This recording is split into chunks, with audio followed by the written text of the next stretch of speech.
요한복음 14장 3절에 보면 예수님께서 내가 지금 하늘로 가는데 가서 처소가 예비되면 너희들을 나 있는 곳에 다시 데리러 오겠다고 그렇게 약속하셨습니다. 예수님은 지상 사역이 이제 다 끝나셨는데 왜 또다시 오시겠다고 하실까? 그 이유는 처음에 오셨을 때는 모든 사람들에게 구원을 이루어 갈 수 있도록 그 구원을 위해서 오셨다면 다시 오실 때는 세상을 심판하는 심판주이기 때문입니다. 요한복음 5장 29절에 있는 것처럼 선한 일을 행하면 생명의 부활, 악한 일을 행한 자는 심판의 부활로 나올 것이라는 말씀처럼 마지막 심판주로 오시는 그 심판대 앞에 모든 영혼들, 살아있는 그때까지 살아있는 모든 사람들이 심판대 앞에 설 것이라는 것입니다.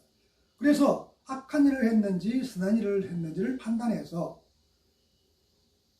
영원한 생명의 나라로 이끌어드릴 사람과 또 영원한 불못에 던질 사람들을 분별하실 것입니다. 그 일을 위해서 다시 오시겠다는 것이죠. 그렇다면 그 다시 오시는 그 주님은 어떤 분이신가? 우리는 그 사실을 잘 알아야 되겠죠. 그리고 그 주님을 만나려면 우리의 삶이 어떻게 되어야 될 것인가?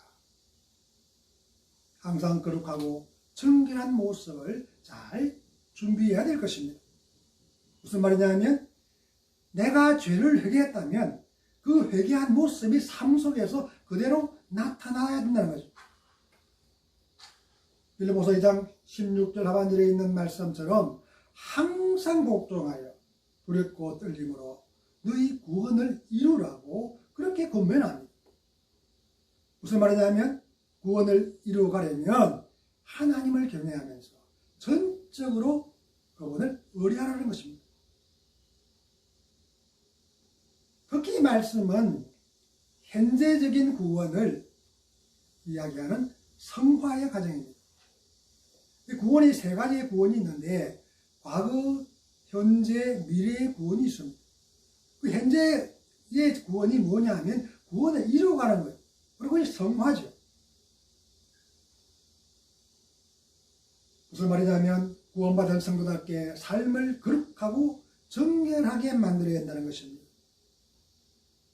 또한 재림하시는 예수님을 영접하려면 성도의 옳은 행실인 깨끗한 생업도 옷도 준비해야 됩니다. 어린 양의 혼인잔치에 참석할 수 있는 예복이기 때문이죠.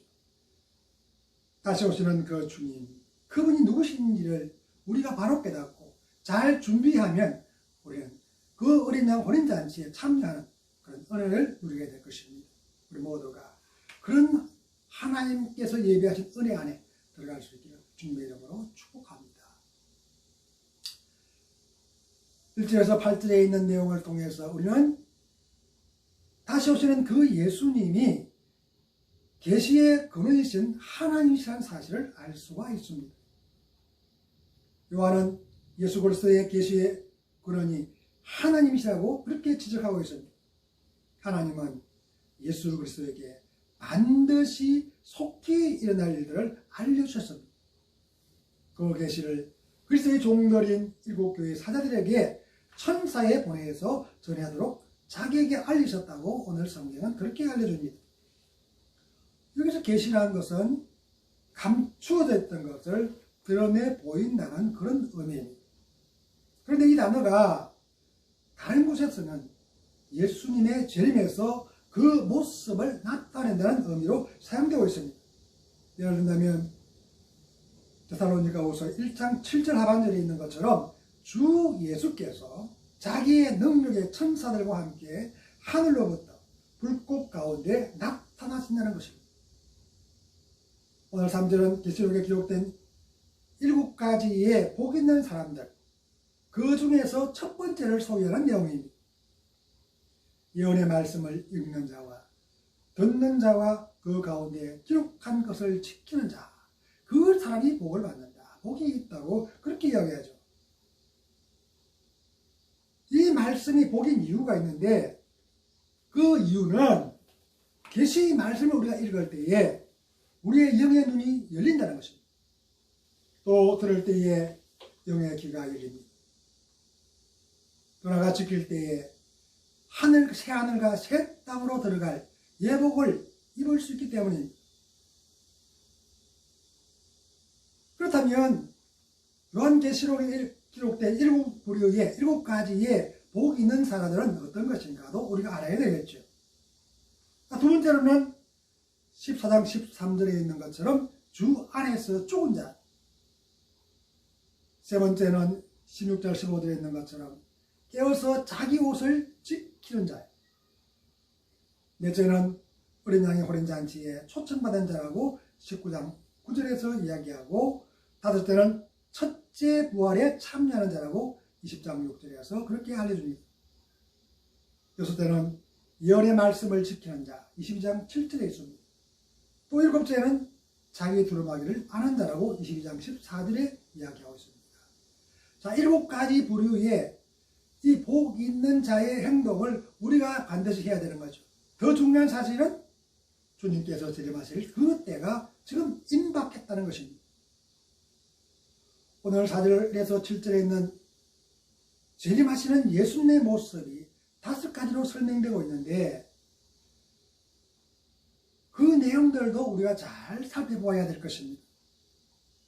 첫째는 이제도 계시고 전에도 계셨고 장차 오실리라고 4절은 설명합니다.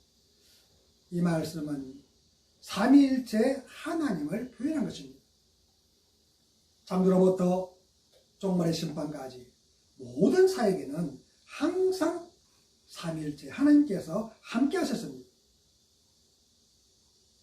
창세기 1장 26절을 통해서도 우리는 그 사실을 알 수가 있죠. 하나님은 우리의 형상을 따라 우리의 모양대로 우리가 사람을 만들자고 그렇게 강조합니다. 그래서 계속해서 우리라고 그렇게 강조하는 이유가 뭘까?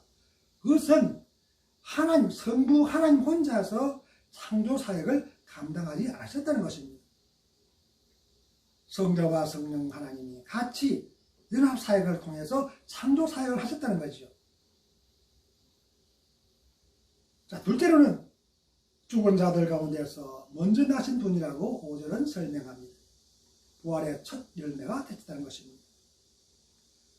사도 바울은 고린도서 15장 20절에서 그리스도께서 죽은 자 가운데서 다시 살아나사 잠자는 자들의 첫 열매가 되셨다고 그렇게 알려줍니다. 이렇게 그리스도께서 부활의 첫 열매가 되셨기 때문에 그리스도와 연합된 우리도 부활을 소망할 수 있는 것입니다. 이것이 우리에게는 은혜죠. 셋째는 십자가를 지신 분입니다. 5절 아바들의 그 사실을 기록하고 있는데 그의 피로 우리 죄에서 우리를 해방하셨다고 그렇게 알려줍니다. 성부 하나님은 타락한 인간들을 구원하시기 위해 자기의 독생자를 이 땅으로 보내셔서 십자가를 지도록 만드셨습니다. 죄인을 구원하시려고 자기 아들을 죽이시는 하나님의 사랑을 우리가 어떤 말로 표현할 수 있겠습니까? 세상의 어떤 말로도 표현할 수 없을 것입니다. 로마서 5장 8절도 우리가 아직 죄인 되었을 때에 그리스도께서 우리를 위하여 죽으셨다. 그것이 바로 하나님께서 우리에 대한 자기의 사랑을 확실히 확실하게 증거한 것이라고 그렇게 이야기합니다. 하나님은 인간의 이성으로는 도저히 이해할 수 없는 그 일을 계획하셨고 실천하신 분입니다. 다시 말하면 죄인을 양자로 입양하기 위해서 자기의 친자식을 죽이신 분, 바로 그분이 하나님이십니다. 우리가 그런 사랑을 받은 자들이라는 것입니다. 예수를 믿었다는 것이 얼마나 큰 은혜인지 우리가 다시 한번 마음에 깊이 새겨야 될 이유가 여기에 있습니다. 네 번째는 6절에 기록된 대제사장의 모습. 예수님은 하나님을 위하여 우리를 제사장으로 삼아주셨다고 성경은 그렇게 알려줍니다. 성경에서 대제사장의 역할은 1년의 대속죄일, 그 대속죄일에 백성들과 자기의 죄를 속죄의 제사를 드린 후에 지성소에 들어가서 하나님을 만나고 이스라엘의 모든 죄를 속하는 그 중간 역할을 하는 것이 대제사장의 사역이었습니다. 그 내용들이 구약 성경에는 많이 기록되어 있죠. 마찬가지로 다시 오실 예수님은 대제사장으로서 자기가 선택한 백성들을 새하늘과 새 땅으로 인도해 들으실 것입니다.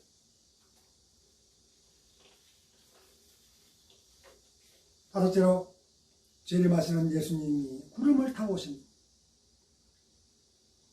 처음에 예수님께서 이 땅에 오실 때는 아무도 몰랐습니다. 초라한 모습이었죠. 그런데 재림하실 때는 당당하게 구름을 타고 오십니다. 모든 사람들이 다 볼 수 있도록 하시는 거죠.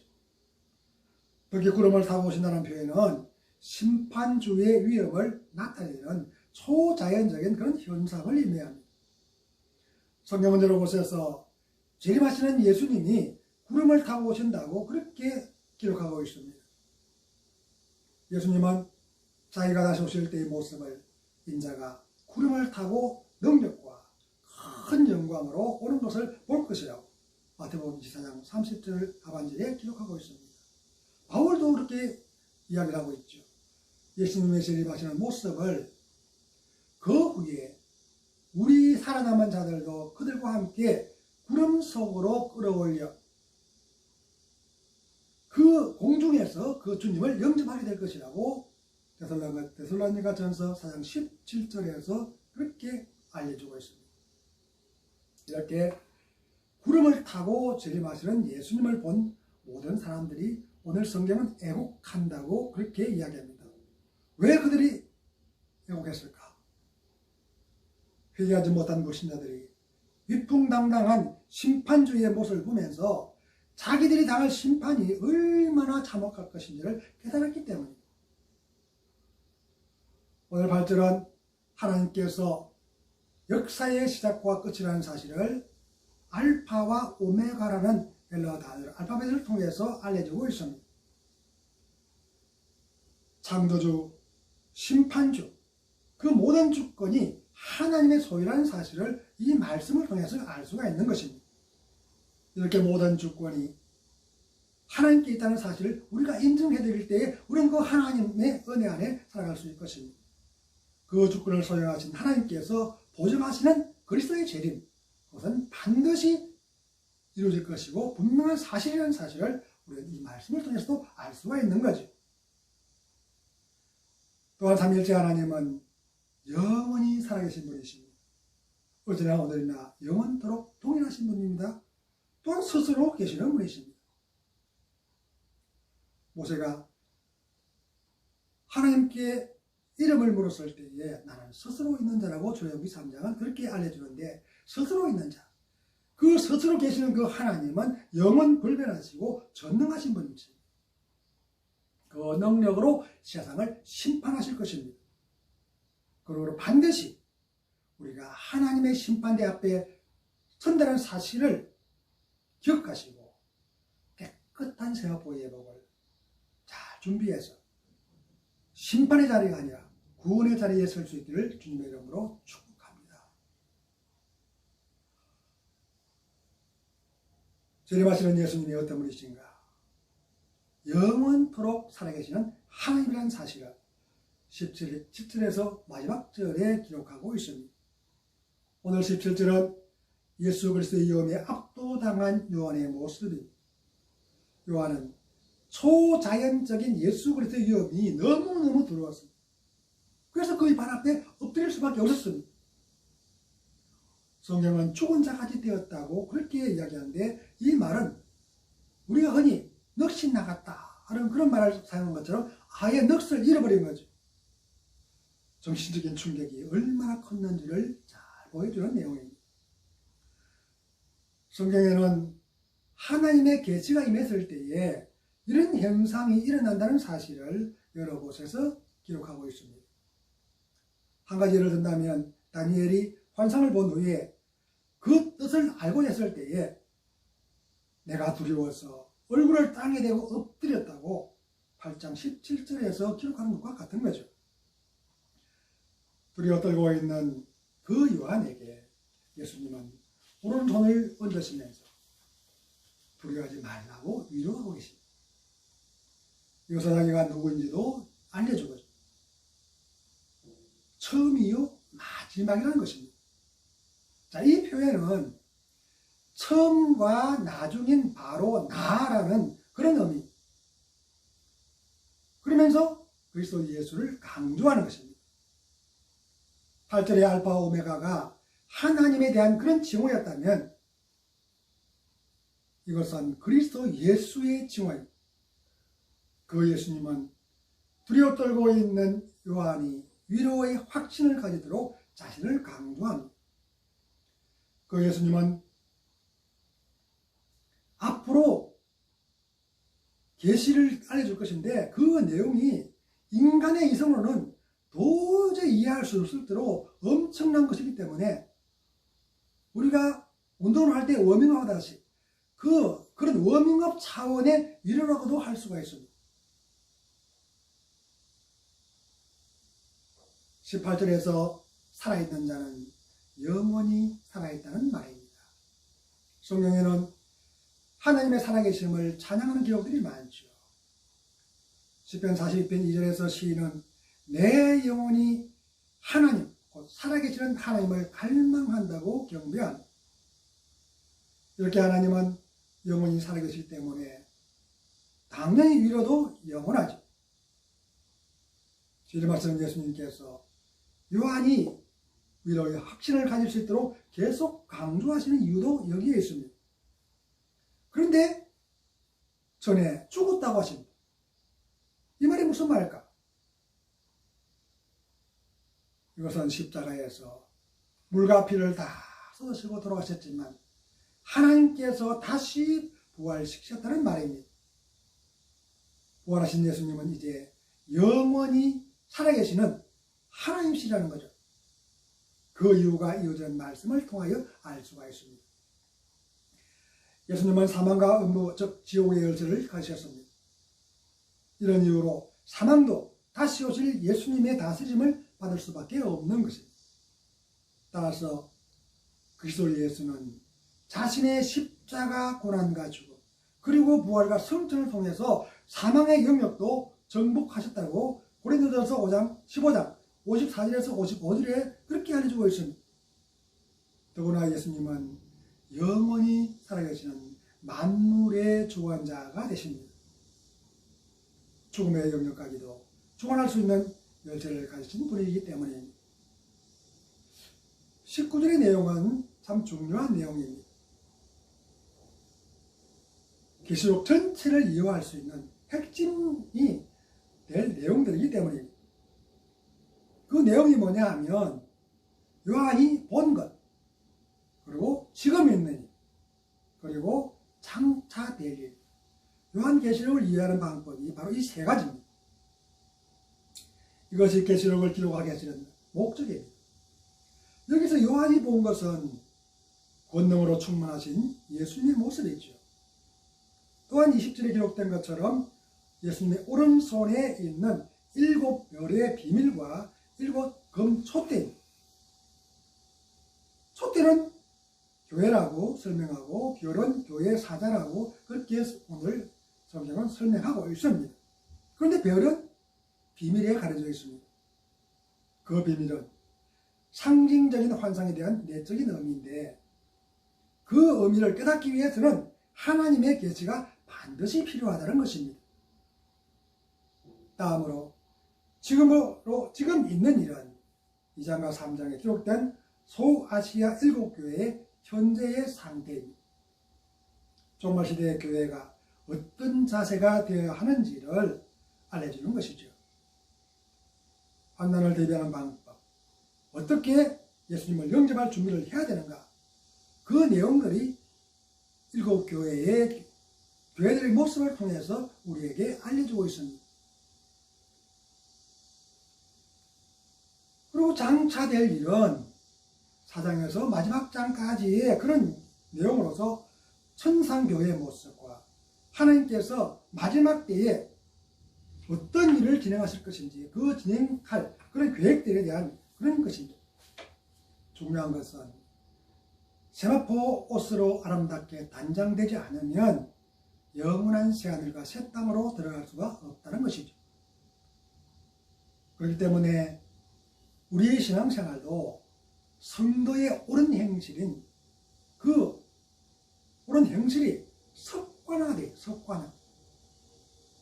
습관화되면 자연스럽게 우리가 성도의 행실이 우리 삶 속에서 드러날 것입니다. 그리고 그런 삶을 통해서 우리가 새하늘 새 땅에서도 우리가 주인공이 되는 그런 은혜를 덧입으시기를 주님의 이름으로 축복합니다.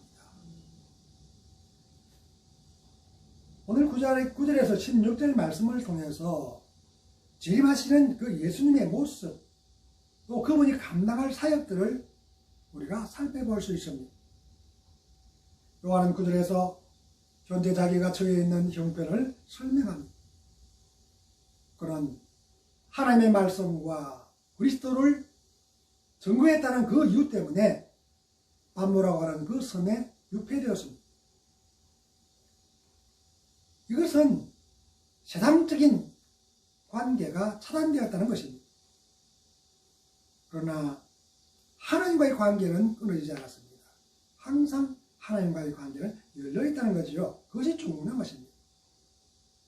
언제나 하나님은 한쪽 문이 닫히면 또 다른 문을 열어주십니다.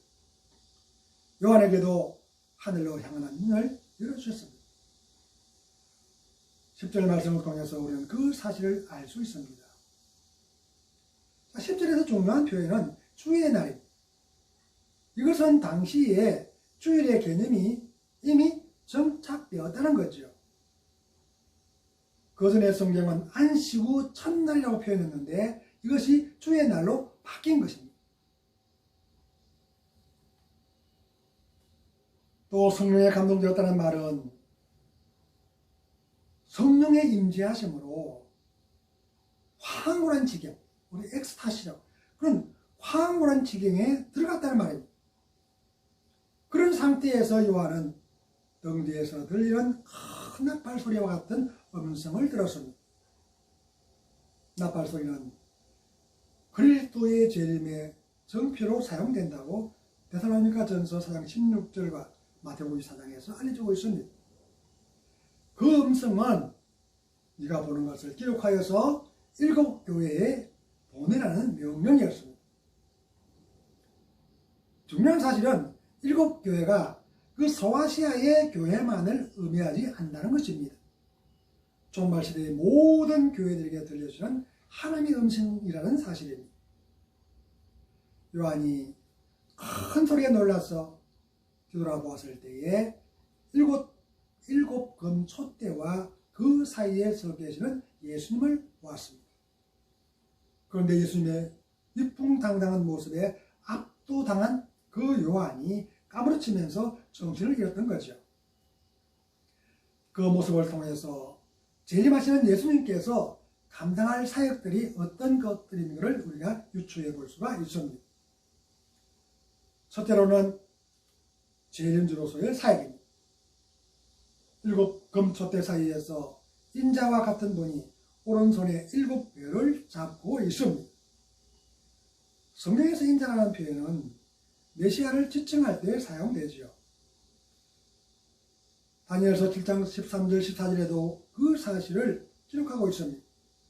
내가 또 밤 항상 중에 보니 인자 같은 이가 하늘 구름을 타고 와서 옛적부터 항상 계신 이에게 나아가 그 앞으로 인도되매 그에게 권세와 영광과 나라를 주고 모든 백성들과 나라들과 다른 언어를 말하는 모든 자들이 그를 섬기게 하였다고 그렇게 기록합니다.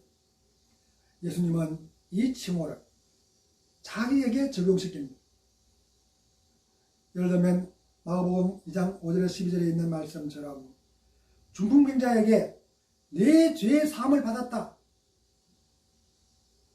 내 침상을 들고 걸어가라고 선포하신 것과 같습니다. 예수님은 자기가 이 세상에서 모든 죄를 용서할 수 있는 그런 권세를 가졌다는 것을 스스로 선포하신 것입니다. 특히 지난주로 다시 오시는 예수님은 모든 교회의 목회자들을 축원하십니다. 오른손에 7벨이 있다는 표현을 통해서 우리는 그 사실을 알 수가 있습니다. 무슨 말이냐면 교회의 사회들인 목회자들을 오른손으로 붙들고 계신다는 것입니다. 왜 그럴까요? 목회자가 장차 다가올 그 환난에서 그 교회들인 성도들이 이길 수 있도록 지도할 책임자이기 때문입니다. 만약 교회를 지도하는 목회자가 사탄의 유혹에 미혹되면 성도들도 당연히 쓰일 수밖에 없을 것입니다. 그래서 주님은 그 목회자들을 자기의 능력의 오른손으로 붙들고 계신다는 것입니다. 둘째는 대제사장의 사역으로서 발에 끌리는 옷을 입고 가슴에 금띠와 머리털이 흰 모습을 통해서 알 수가 있습니다. 이것은 만물을 심판하실 권세를 가지신 메시아의 상징입니다. 또 흰 머리털은 그리스도의 신성과 순결성을 상징합니다. 특히 금띠는 제사장의 에봇 위에 그런 매는 띠였습니다. 출애굽기의 말씀을 보면 에봇 위에 매는 띠는 에봇 짜는 법으로 금실과 청색, 자색, 홍채칠과 가늘게 꼰 배실로 예복을 정교하게 붙여 짜라고 그렇게 이야기합니다. 셋째는 심판주의 사역으로서 불꽃 같은 눈과 풀무불에 단련한 빛난 주석과 같은 발을 통해서 알 수가 있습니다. 그리고 입에서 좌우에 날성금이 나옵니다. 여기서 불꽃 같은 눈은 재림주의 전지성을 상징하는 것입니다. 모든 악을 깨뜨려 보시는 그런 공의의 모습이 바로 그 사실을, 그 말씀을 통해서 알 수가 있습니다.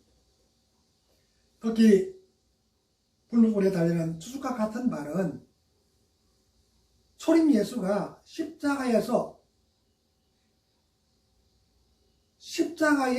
손과 발에 못이 박혔던 그런 약한 발이 아니라는 것입니다. 이제는 모든 악의 무리를 짓밟을 수 있는 그런 강력한 발이라는 것을 말씀을 통해서 알려주고 있는 거죠. 또 좌우의 날성금은 말씀의 능력으로 심판하실 재림주의 모습입니다. 넷째는 왕의 사역입니다. 음성이 많은 물소리 같은 표현을 통해서 알 수가 있습니다. 이 많은 물소리 같은 음성은 불가항력적인 고리와 위험을 나타내는 그런 표현입니다. 왕으로 오시는 그리스도의 음성에 모든 죄인들이 두려워할 것입니다. 시인은 여호와의 소리가 무리이도다. 영광의 하나님이 우리의 소리를 내시니 여호와는 많은 무리에 있다고 그렇게 하나님의 권세와 능력을 찬양합니다. 시편 29편 3절 말씀입니다. 마지막으로 다섯째, 신랑으로서의 사역은 얼굴이 해가 힘있게 비추는 것 같은 모습에서 찾아볼 수 있습니다. 성경은 신랑을 해에다가 비유합니다. 시편 19편 5절 말씀 보면 해는 그의 신방에서 나오는 신랑과 같고 그의 길을 달리기 기뻐하는 장사 같다고 시인이 노래합니다. 마태도 변호사님이 경험했던 그 경험을 이렇게 설명하고 있습니다. 그들 앞에서 변행되사 그 얼굴이 해같이 빛나니 옷이 빛과 같이 휘어졌더라고 그렇게 설명하고 있습니다. 예수님은 반드시 다시 오실 것입니다. 요한이 환상으로 보았던 예수님의 모습에서 우리는 다양한 사역들이 펼쳐질 것이라는 사실도 살펴보았습니다. 중요한 사실은 우리가 그 믿음의 끈을 끝까지 잡고 가야 한다는 것입니다. 중간에 그 끈을 놔버리면 우리는 결코 영적인 싸움에서 이길 수가 없을 것입니다. 그렇기 때문에 믿음의 주여 또 온전하게 하시는 그 주님만 바라보고 달려가야 되는 거죠. 우리의 남은 생애가 재림하시는 그 예수님을 소망 가운데 영접할 수 있기를 날마다 준비하고 아름다운 신부로 단장하는 그런 삶을 통해서 그 손인잔치에 참석하는